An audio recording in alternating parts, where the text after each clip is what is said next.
హైదరాబాద్ లో నయా దందా నడుస్తోంది. సెలూన్ వ్యాపారం ముసుగులో నీచమైన పనిచేస్తున్నాడు. కస్టమర్లను ప్రలోభపెట్టి ఉద్యోగుల ముసుగులో మహిళలతో వ్యభిచారం చేయిస్తున్నారు. ఇటీవల కాలంలో స్పా, థెరపీ, సెలూన్ సెంటర్స్ లో ఇది ఎక్కువగా జరుగుతోంది. పోలీసులకు సమాచారం వెళ్ళగా దాడులు చేయడంతో ఇలాంటి విషయాలు బయటకు వస్తూ ఉన్నాయి. అప్పటిదాకా ఈ అల మొత్తం మూడో కంటికి తెలియకుండా సాగిపోతోంది. ఇది తెలిసిన వెంటనే దాడులు నిర్వహించి మహిళలు, యువతులను పట్టుకుంటున్నారు. తాజాగా మరో 2 ఘటనలు వెలుగులోకొచ్చాయి. పాలు, సెలూన్ల ముసుగులోనే కాకుండా లాడ్జిల్లోనూ వ్యభిచారం నిర్వహిస్తున్న ముఠాలకు పోలీసులు చెక్ పెట్టే ప్రయత్నం చేస్తున్నారు. సౌత్ జోన్ టాస్క్ ఫోర్స్ అధికారులు గురువారం హైదరాబాద్ హ్యాబిట్స్ లో టాస్క్ ఫోర్స్ పోలీసులు తనిఖీలు చేయగా ఫార్చ్యూన్ హోటల్లో వ్యభిచారం చేస్తూ ముఠా పట్టుబడింది. రామ్ నగర్ అఖిల్ పహిల్వాన్ నేతృత్వంలో వ్యభిచారం చేస్తున్నట్టు సమాచారం అందుకున్నారు పోలీసులు. బలవంతంగా వ్యభిచారం చేయిస్తున్నట్టు కూడా గుర్తించారు. దీనికి కారణమైన రామ్ నగర్ అఖిల్ పహిల్వాన్ ను అదుపులోకి తీసుకున్నారు పోలీసులు.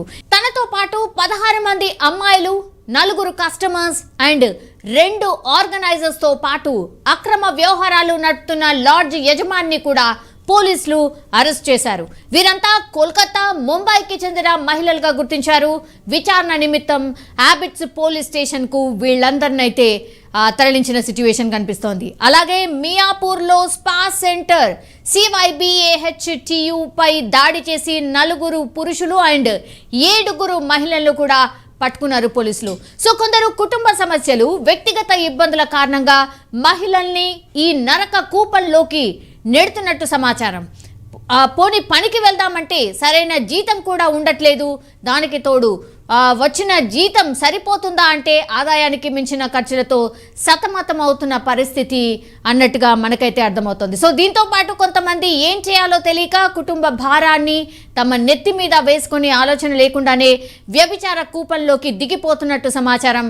మరికొంతమంది ట్రాప్ చేయబడో లేక ఇతర కారణాలతో వ్యభిచారంలో నెట్టివేయబడుతూ ఉంటారు. కారణం ఏదైనా సరే ఇందులోకి మహిళలు వచ్చి ప్రాస్టిట్యూట్స్ గా ముద్ర వేయించుకుంటున్న పరిస్థితి స్పష్టంగా కనిపిస్తోంది. మరి ఈ వ్యభిచారం కూపంలో బలైతోంది ఎవరు అనంటే మహిళలే అని చెప్పొచ్చు. సో రామ్ నగర్ అఖిల్ పైల్వాన్ వ్యభిచార ముఠా కేసులో కొత్త కోణాలు కూడా వెలుగులోకి వస్తున్నాయి. నగరం నడిబొడ్డులో హోటల్లో యువతులతో వ్యభిచార దందా నిర్వహిస్తున్న అఖిల్ పహల్వాన్ ను పోలీసులైతే అరెస్ట్ చేసి విచారణ జరుపుతున్న సంగతి మనందరికీ తెలిసిందే. అయితే తాజాగా అఖిల్ పహల్వాన్ వ్యవహారం పొలిటికల్ టర్న్ తీసుకుంటోంది. అఖిల్ పహల్వాన్ మీ పార్టీకి చెందినవాడంటే లేదు మీ పార్టీకి చెందినవాడంటూ బీఆర్ఎస్ అండ్ కాంగ్రెస్ మద్దతుదారుల మధ్య సోషల్ మీడియాలో విమర్శలు భయంకరంగా గుప్పించుకుంటున్న పరిస్థితి మనం స్పష్టంగా చూస్తున్నాం. ఈ క్రమంలోనే సీఎం రేవంత్ రెడ్డితో అఖిల్ పహల్వాన్ దిగిన ఫోటోను బీఆర్ఎస్ మద్దతుదారులు షేర్ చేస్తుంటే కాంగ్రెస్ మద్దతుదారులు కౌంటర్ ఇస్తున్నారు. మాజీ మంత్రి తలసాని శ్రీనివాస్ యాదవ్, ముషిరాబాద్ ఎమ్మెల్యే ముఠా గోపాల్, తలసాని సాయి కిరణ్ తదితర నేతలతో దిగిన ఫోటోలను కాంగ్రెస్ వైపు నుంచి నెటిజన్లు కౌంటర్ అటాక్ చేస్తున్న సిచ్యువేషన్.